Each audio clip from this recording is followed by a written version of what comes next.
শুরুতেই জানাবো আমাদের হাতে থাকা সর্বশেষ আন্তর্জাতিক সংবাদের শিরোনাম। হামাসের নতুন কৌশলে পাগল প্রায় ইসরায়েল। এবারে জানাবো হিজবুল্লাহর হামলায় 1500 ইসরায়েলি সেনা নিহত। এবারে জানাবো আইসিজেতে ইসরায়েল বিরোধী গণহত্যা মামলার পক্ষে অবস্থান নিল মালদ্বীপ। এবার রক্ষা নেই বেজম্মা নেতানিয়াহুর। আরও জানাবো ইরাকে ভয়াবহ হামলায় সেনা কর্মকর্তা সহ 5 সৈন্য নিহত। সর্বশেষ জানাবো রাফায় হামলার বিষয়ে বাইডেনের সঙ্গে একমত নন ক্যামেরন। এতক্ষণ শুনছিলেন আমাদের হাতে থাকা সর্বশেষ আন্তর্জাতিক সংবাদের শিরোনাম। এবারে বিস্তারিত। তবে তার আগে অনুরোধ রইল ভিডিওটিতে একটি লাইক দিন এবং কমেন্ট করে জানিয়ে দিন ভিডিও সম্পর্কে আপনার মূল্যবান মতামত। আরও জানিয়ে দিন ভিডিওটি কোথা থেকে দেখছেন বা কোন জেলা থেকে দেখছেন।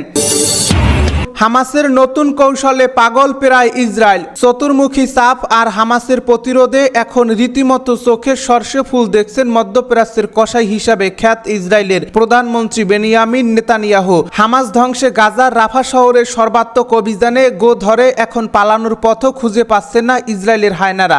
রাফাতে যখন অভিযানের প্রস্তুতি নিচ্ছে ইসরায়েলের প্রতিরক্ষা বাহিনী আইডিএফ, ঠিক তখনই গাজার অন্য স্থানে মাটি ফুঁড়ে বের হচ্ছেন ফিলিস্তিনের স্বাধীনতা হামাসের যোদ্ধারা। দুধর্ষক গেরিলা কায়দায় আক্রমণ করেই আবারও হাওয়া হয়ে যাচ্ছেন হামাসের এমন কৌশলে এখন দিশেহারা দখলদার বাহিনী। গাজার দক্ষিণে মিশরীয় সীমান্তের রাফা শহরে যখন সব লটবহর নিয়ে ইসরায়েলি সেনারা অভিযানের জন্য যাত্রা শুরু করতে যাবে, ঠিক তখনই গাজার উত্তরে আবারও মাথাচাড়া দিয়ে উঠেছেন হামাসের যোদ্ধারা। হিট অ্যান্ড রান কৌশলে ঘায়েল করছেন শত্রুপক্ষকে, ধ্বংস করছেন ইসরায়েলি সাজোয়াজান। অথচ গাজার উত্তরে যেখানে আবারও নতুন করে ইসরায়েলি সেনাদের ফিরে যেতে হয়েছে, সেটি হামাস মুক্ত করার দাবি করছিল তেল আবিব। অথচ সেখানেই দুর্দান্ত প্রতিরোধ গড়ে তুলছে হামাস। গেল সপ্তাহের শেষ দিক থেকে গাজার উত্তরে ইসরায়েলের বিরুদ্ধে সরাসরি যুদ্ধ লিপ্ত হয়েছে হামাস যোদ্ধারা। ইসরায়েলি বাহিনী অভিযান চালিয়ে কোনো একটি এলাকা হামাস যোদ্ধামুক্ত ঘোষণা করলেও সেটি খুব বেশি সময়ের জন্য স্থায়ী হয় না। হামাস যোদ্ধারা আবার সংগঠিত হয়ে লড়াইয়ে ফিরে আসছেন। এর মধ্য দিয়ে একটি বার্তা স্পষ্ট যে ভবিষ্যতে দীর্ঘ সময়ের জন্য গাজায় শক্তিশালী গোষ্ঠী হয়েই টিকে থাকবে হামাস। সম্প্রতি গাজার উত্তরে জেইতুন ও জাবালিয়া এলাকায় ইসরায়েলি বাহিনীর সঙ্গে ব্যাপক সংঘর্ষে লিপ্ত হয়েছে। এতে দুই পক্ষকেই ব্যাপক ক্ষতি মেনে নিতে হয়েছে। ইসরায়েল যেমন দাবি করেছে উল্লেখযোগ্য সংখ্যায় হামাস যোদ্ধাকে হত্যা করার, তেমনি ইসরায়েলি সেনা সদস্যদের হতাহতের খবরও শিরোনামে এসেছে। হামাসের পক্ষ থেকে রোববার বলা হয়েছে তাদের যোদ্ধারা জাবালিয়ার কাছে ইসরায়েলি সেনাদের সঙ্গে তুমুল লড়াই করেছে। এছাড়া জেইতুনে ইসরায়েলি বাহিনীকে লক্ষ্য করে মর্টার শেল নিক্ষেপ করেছেন যোদ্ধারা। এসব মর্টারের কার্যকারিতা দেখে রীতিমতো চোখ কপালে তুলেছে ইসরায়েলি সমরকর্তারা। রাফা শহরে গাজায় হামাসের সর্বশেষ শক্ত ঘাঁটি দাবি করে সেখানে অভিযান জোরদারের প্রক্রিয়ায় আছে ইসরায়েলি বাহিনী। রাফার প্রধান সড়ক ধরে বিশাল সমর বাহিনী নিয়ে এগিয়ে যাচ্ছে আইডিএফ। কিন্তু গাজার অন্যান্য এলাকায় হামাসের প্রতিরোধ যোদ্ধারা আবারও ফিরে আসায় বিপাকে পড়ছে ইসরায়েল। আল জাজিরা একে প্রতিবেদনে জানিয়েছে ফিলিস্তিনের যোদ্ধারা রাফাতে ইসরায়েলি বাহিনীর উপর 3টি কৌশলগতভাবে অত্যাধুনিক আক্রমণ চালিয়েছে। এ সময় থার্মোবারিক বোমা, রকেট চালিত গ্রেনেড এবং বহু পর্যায়ের আক্রমণে কর্মী বিরোধী রকেট ব্যবহার করছে হামাসের যোদ্ধারা।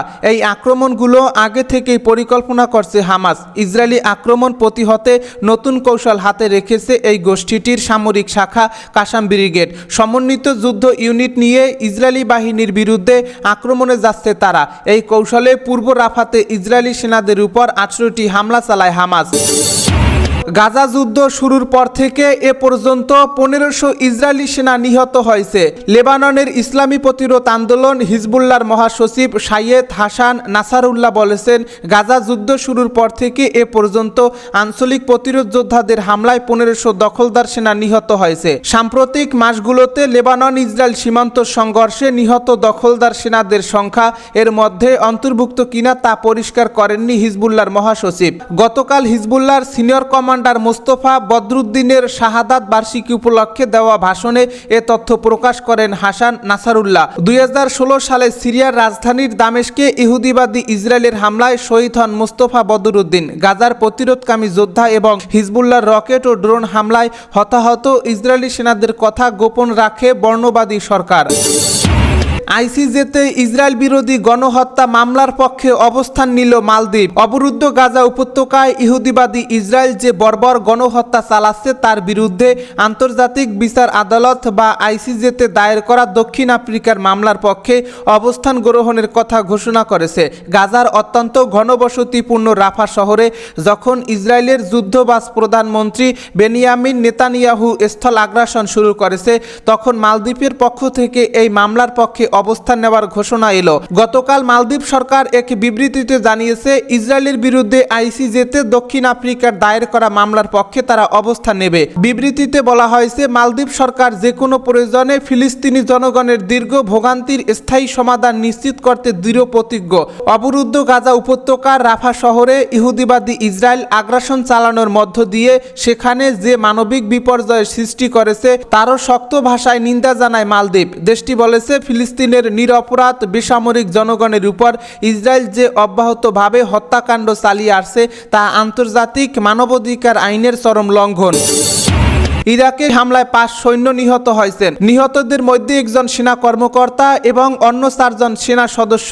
সোমবার ইরাকের মধ্যাঞ্চলীয় প্রদেশ সালাহেদ্দিনের সেনা চৌকিতে হামলায় তারা নিহত হন বলে কর্মকর্তারা জানিয়েছেন। মঙ্গলবার এক প্রতিবেদনে এই তথ্য জানিয়েছে বার্তা সংস্থা এএফপি। অবশ্য ইরাকের প্রতিরক্ষা মন্ত্রণালয় বলেছে সন্ত্রাসী হামলাকে ব্যর্থ করার সময় একজন অফিসার এবং তার রেজিমেন্টের বেশ কয়েকজন সদস্য নিহত হয়েছেন।